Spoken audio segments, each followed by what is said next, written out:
More silence followed this little speech. Harry and Ron exchanged looks with raised eyebrows.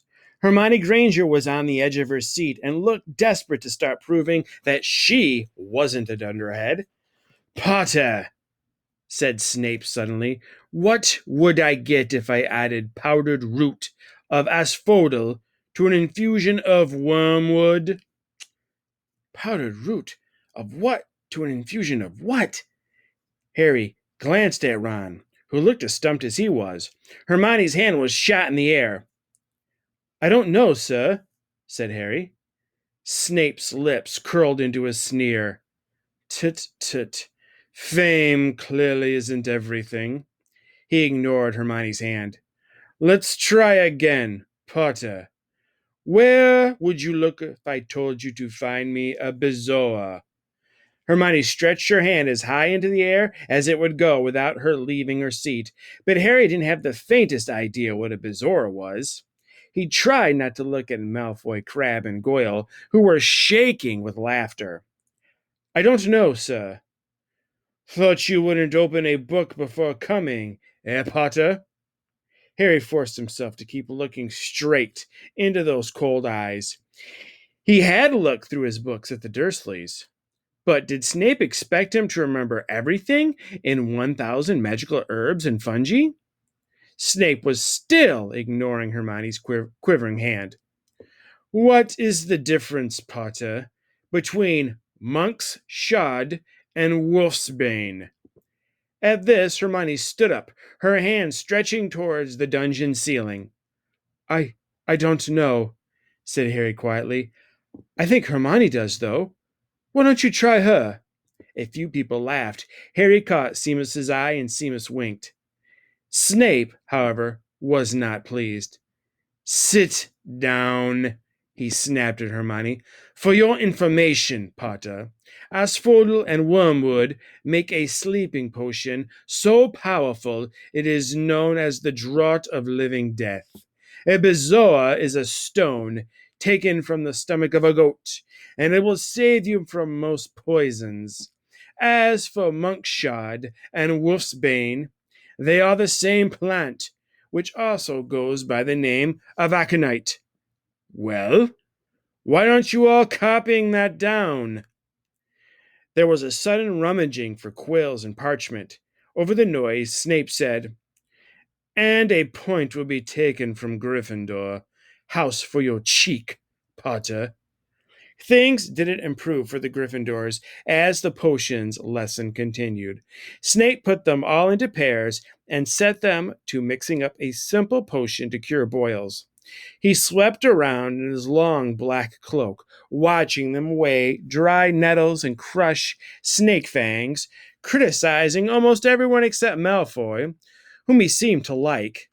He was just telling everyone to look at the perfect way Malfoy had stewed his horned slugs when clouds of acrid green smoke and a loud hissing filled the dungeon. Neville had somehow managed to melt Seamus's cauldron into a twisted blob, and their potion was seeping across the stone floor, burning holes in people's shoes. Within seconds, the whole class were standing on their stools while Neville, who had been drenched in the potion when the cauldron collapsed, moaned in pain as angry red boils sprang up all over his arms and legs. Idiot boy, snarled Snape, clearing the spilled potion away with one wave of his wand. I suppose you added the porcupine quills before taking the cauldron off the fire. Neville whimpered as boils started to pop up all over his nose. Take him up to the hospital wing, Snape spat at Seamus. Then he rounded on Harry and Ron, who had been working next to Neville. You, Potter, why didn't you tell him not to add the quills? Thought he'd make you look good if he got it wrong, did you? That's another point you've lost for Gryffindor. This was so unfair that Harry opened his mouth to argue, but Ron kicked him behind their cauldron. Don't push it, he muttered. I've heard Snape can turn very nasty. As they climbed the steps out of the dungeon an hour later, Harry's mind was racing and his spirits were low. He lost 2 points for Gryffindor in his very first week. Why did Snape hate him so much? Cheer up, said Ron. Snape's always taking points off Fred and George. Can I come and meet Hagrid with you? At 5 to 3, they left the castle and made their way across the grounds. Hagrid lived in a small wooden house on the edge of the Forbidden Forest. A crossbow and a pair of galoshes were outside the front door. When Harry knocked, they heard a frantic scrabbling from inside and several booming barks. Then Hagrid's voice rang out, saying, "Back, Fang, back!" Hagrid's big hairy face opened in the crack as he pulled the door open. "Hang on," he said. "Back, Fang." He let them in, struggling to keep a hold on the collar of an enormous black boarhound. There was only one room inside. Hams and pheasants were hanging from the ceiling. A copper kettle was boiling on the open fire, and in a corner stood a massive bed with patchwork quilt over it. "Make yourselves at home," said Hagrid, letting go of Fang, who bounded straight at Ron and started licking his ears. Like Hagrid, Fang was clearly not as fierce as he looked. "This is Ron," Harry told Hagrid, who was pouring boiling water into a large teapot and putting rock cakes on a plate. "Another Weasley, eh?" said Hagrid, glancing at Ron's freckles. "I spent half me life chasing your twin brothers away from the forest." The rock cakes almost broke their teeth, but Harry and Ron pretended to be enjoying them as they told Hagrid all about their first lessons. Fang rested on Harry. Fang rested his head on Harry's knee and drooled over his robes. Harry and Ron were delighted to hear Hagrid call Filch "that old git." "And as for that cat, Mrs. Norris, I'd like to introduce her to Fang sometime. Did you know every time I go up to the school, she follows me everywhere. Can't get rid of her. Filch puts her up to it." Harry told Hagrid about Snape's lessons. Hagrid, like Ron, told Harry not to worry about it, that Snape liked hardly any of the students. "But he really seemed to hate me." "Rubbish," said Hagrid. "Why should he?" Yet Harry couldn't help thinking that Hagrid didn't quite meet his eyes when he said that. "How's your brother Charlie?" Hagrid asked Ron. "I liked him a lot. Great with animals." Harry wondered if Hagrid had changed the subject on purpose. While Ron told Hagrid all about Charlie's work with dragons, Harry picked up a piece of paper that was lying on the table under the tea cozy. It was a cutting from the Daily Prophet. "Gringotts break-in latest. Investigations continue into the break-in at Gringotts on 31 July, widely believed to be the work of dark wizards or witches unknown. Gringotts goblins today insisted that nothing had been taken. The vault that was searched had in fact been emptied the same day." "But we're not telling you what was in there, so keep your noses out if you know what's good for you," said a Gringotts sports goblin this afternoon. Harry remembered Ron telling him on the train that someone had tried to rob Gringotts, but Ron hadn't mentioned the date. "Hagrid," said Harry, "that Gringotts break-in happened on my birthday. It might have been happening while we were there."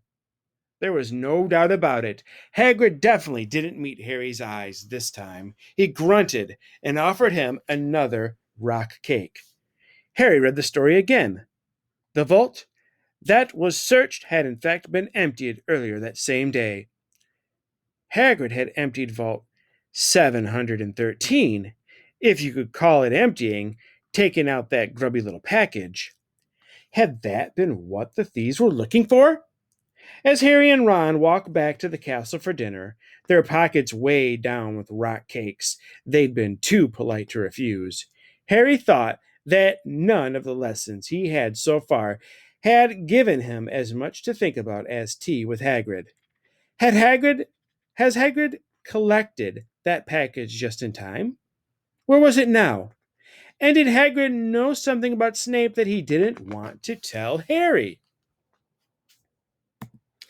Chapter 9: The Midnight Duel. Harry had never believed he would meet a boy he hated more than Dudley, but that was before he met Draco Malfoy. Still, first year Gryffindors only had potions with the Slytherins, so they didn't have to put up with Malfoy much. Or at least, they didn't until they spotted a notice pinned up in the Gryffindor common room, which made them all groan. Flying lessons would be starting on Thursday, and Gryffindor and Slytherin would be learning together. Typical, said Harry darkly. Just what I always wanted, to make a fool of myself on a broomstick in front of Malfoy. He had been looking forward to learning to fly more than anything else. You don't know you'll make a fool of yourself, said Ron reasonably. Anyway, I know Malfoy's always going on about how good he is at Quidditch. But I bet that's all talk. Malfoy certainly did talk about flying a lot. He complained loudly about first years never getting in the house Quidditch teams and told long, boastful stories which always seemed to end with him narrowly escaping muggles and helicopters. He wasn't the only one, though. The way Seamus Finnegan told it, he'd spent most of his childhood zooming around the countryside on a broomstick. Even Ron would tell anyone who'd listen about the time he'd almost hit a hang glider on Charlie's old broom. Everyone from wizarding families talked about Quidditch constantly. Ron had already had a big argument with Dean Thomas, who shared their dormitory, about football. Ron couldn't see what was exciting about a game with only one ball where no one was allowed to fly. Harry had caught Ron prodding Dean's poster of West Ham football team, trying to make the players move. Neville had never been on a broomstick in his life because his grandmother had never let him near one. Privately, Harry felt she'd had good reason, because Neville managed to have an extraordinary number of accidents, even with both feet on the ground. Hermione Granger was almost as nervous about flying as Neville was. This was something you couldn't learn by heart out of a book. Not that she hadn't tried. At breakfast on Thursday, she bored them all stupid with flying tips she got out of a library book called Quidditch Through the Ages. Neville was hanging on to her every word, desperate for anything that might help him hang on to his broomstick later. But everybody else was very pleased with when Hermione's lecture was interrupted by the arrival of the post. Harry hadn't had a single letter since Hagrid's note, something that Malfoy had been quick to notice, of course. Malfoy's eagle owl was always bringing him packages of sweets from home, which he opened gloatingly at the Slytherin table. A barn owl brought Neville a small package from his grandmother. He opened it excitedly and showed them a glass ball the size of a large marble, which seemed to be full of white smoke. It's a remember all, he explained. Gran knows I forget things. This tells you if there's something you've forgotten to do. Look, you hold it tight like this, and if it turns red, oh, his face fell, because the remember all had suddenly glowed scarlet. You've forgotten something. Neville was trying to remember what he'd forgotten when Draco Malfoy, who was passing the Gryffindor table, snatched the remember all out of his hand. Harry and Ron jumped to their feet. They were half hoping for a reason to fight Malfoy, but Professor McGonagall, who could spot trouble quicker than any teacher in the school, was there in a flash. What's going on? Malfoy's got my remember all, Professor. Scowling, Malfoy quickly dropped the remember all back on the table. Just looking, he said, and he sloped away with Crabbe and Goyle behind him. At 3:30 that afternoon, Harry, Ron, and the other Gryffindors hurried down the front steps into the grounds for their first flying lesson. It was a clear, breezy day, and the grass rippled under their feet as they marched down the sloping lawns towards a smooth lawn on the opposite side of the grounds to the Forbidden Forest, where trees were swaying darkly in the distance. The Slytherins were already there, and so were 20 broomsticks lying in neat lines on the ground. Harry had heard Fred and George Weasley complain about the school brooms, saying that some of them started to vibrate if you flew too high or always flew slightly to the left. Their teacher, Madam Hooch, arrived. She had short gray hair and yellow eyes like a hawk. "Well, what are you all waiting for?" she barked. "Everyone stand by a broomstick. Come on, hurry up." Harry glanced down at his broom. It was old and some of the twigs stuck out at odd angles. "Stick out your right hand over your broom," called Madam Hooch at the front, "and say up." "Up!" everyone shouted. Harry's broom jumped into his hand at once. But it was one of the few that did. Hermione Granger's had simply rolled over on the ground, and Neville's hadn't moved at all. Perhaps brooms, like horses, could tell when you were afraid, thought Harry. There was a quaver in Neville's voice that said only too clearly that he wanted to keep his feet on the ground. Madam Hooch then showed them how to mount their brooms without sliding off the end, and walking up and down the rows, correcting their grips. Harry and Ron were delighted when she told Malfoy he'd been doing it wrong for years. "Now, when I blow my whistle, you kick off from the ground hard," said Madam Hooch. "Keep your broom steady, rise a few feet, and then come straight back down by leaning forward slightly. On my whistle, 3, 2." But Neville, nervous and jumpy, and frightened of being left on the ground, pushed off hard before the whistle had touched Madam Hooch's lips. "Come back, boy!" she shouted, but Neville was rising straight up like a cork shot out of a bottle. 12 feet, 20 feet. Harry saw his scared white face look down at the ground falling away, saw him gasp, slip sideways off the broom, and wham! A thud and a nasty crack, and Neville lay face down on the grass in a heap. His broomstick was still rising higher and higher, and started to drift lazily toward the Forbidden Forest and out of sight. Madam Hooch was bending over Neville, her face as white as his. "Broken wrist," Harry heard her mutter. "Come on, boy. It's all right. Up you get." She turned to the rest of the class. "None of you is to move while I take this boy to the hospital wing. You leave those brooms where they are, or you'll be out of Hogwarts before you can say Quidditch. Come on, dear." Neville, his face tear-streaked, clutching his wrist, hobbled off with Madam Hooch, who had her arm around him. No sooner were they out of earshot than Malfoy burst into laughter. "Did you see his face? The great lump." The other Slytherins joined in. "Shut up, Malfoy," snapped Parvati Patil. "Oh, sticking up for Longbottom," said Pansy Parkinson, a hard-faced Slytherin girl.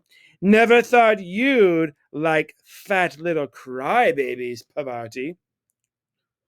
"Look," said Malfoy, darting forward and snatching something out of the grass.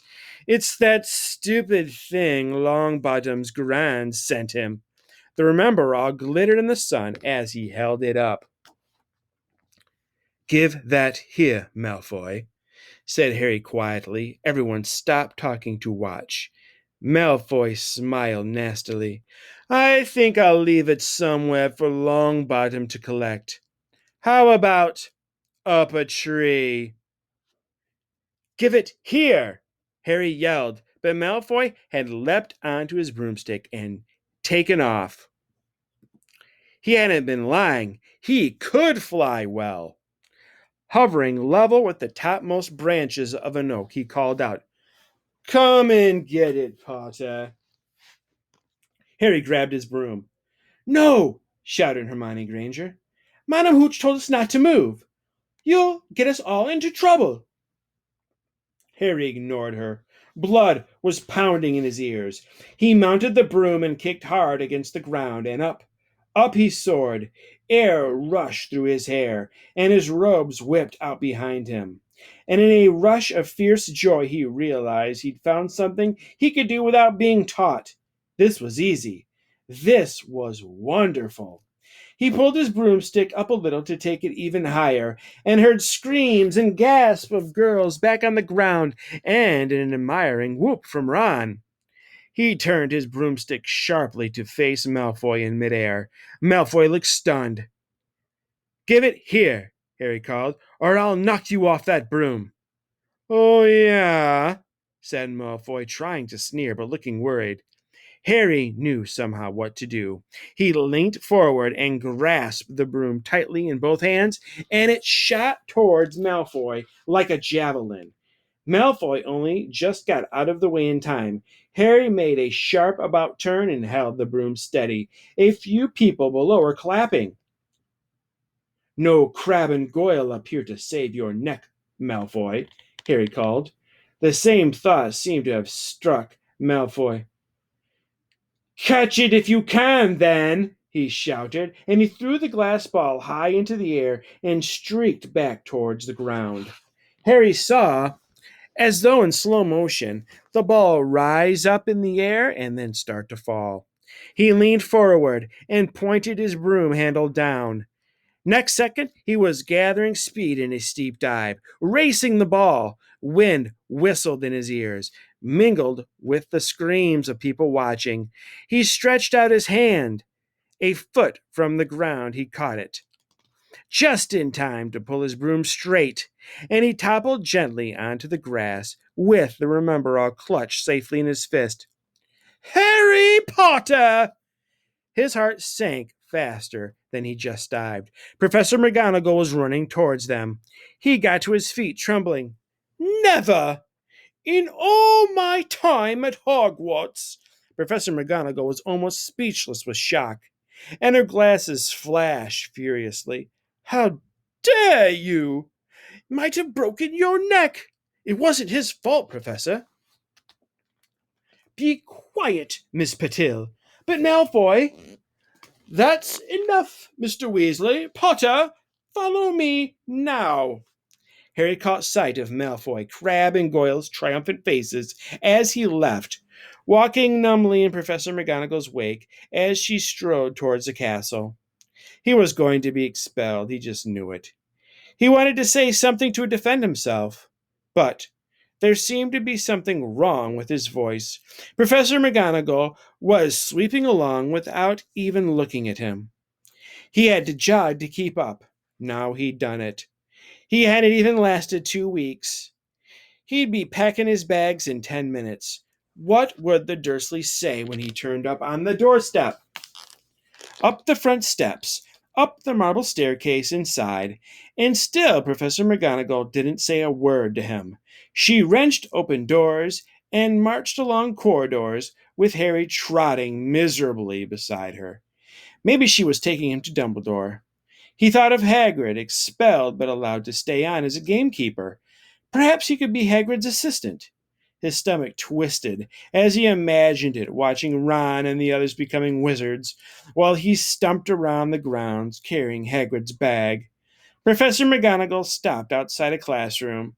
She opened the door and poked her head inside. Excuse me, Professor Flitwick. Could I borrow Wood for a moment? Wood? Thought Harry, bewildered. Was Wood a cane she was going to use on him?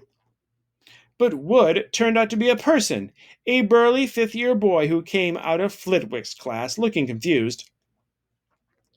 Follow me, you two, said Professor McGonagall, and they marched on up to the corridor, Wood looking curiously at Harry. In here. Professor McGonagall pointed them into a classroom, which was empty except for Peeves, who was busy writing rude words on the blackboard. Out, Peeves, she barked. Peeves threw the chalk into a bin, which clanged loudly, and he swooped out cursing. Professor McGonagall slammed the door behind him and turned to face the two boys. Potter, this is Oliver Wood. Wood, I've found you a seeker. Wood's expression changed from puzzlement to delight. Are you serious, Professor? Absolutely, said Professor McGonagall crisply. The boy's a natural. I've never seen anything like it. Was that your first time on a broomstick, Potter? Harry nodded silently. He didn't have a clue what was going on, but he didn't seem to be being expelled, and some of the feeling started coming back to his legs. He caught that thing in his hand after a 50-foot dive, Professor McGonagall told Wood. Didn't even scratch himself. Charlie Weasley couldn't have done it. Wood was now looking as though all his dreams had come true at once. Ever seen a game of Quidditch, Potter? He asked excitedly. Wood's captain of the Gryffindor team, Professor McGonagall explained. He's just the build for a secret, too, said Wood, now walking around Harry and staring at him. Light, speedy. We'll have to get him a decent broom, Professor. A Nimbus 2000 or a Clean Sweep 7, I'd say. I shall speak to Professor Dumbledore and see if we can't bend the first year rule. Heaven knows we need a better team than last year. Flattened in our last match by Slytherin, I couldn't look Severus Snape in the face for weeks. Professor McGonagall peered sternly over her glasses at Harry. I want to hear you're training hard, Potter, or I may change my mind about punishing you. Punishing you. Then she suddenly smiled. Your father would have been proud, she said. He was an excellent Quidditch player himself.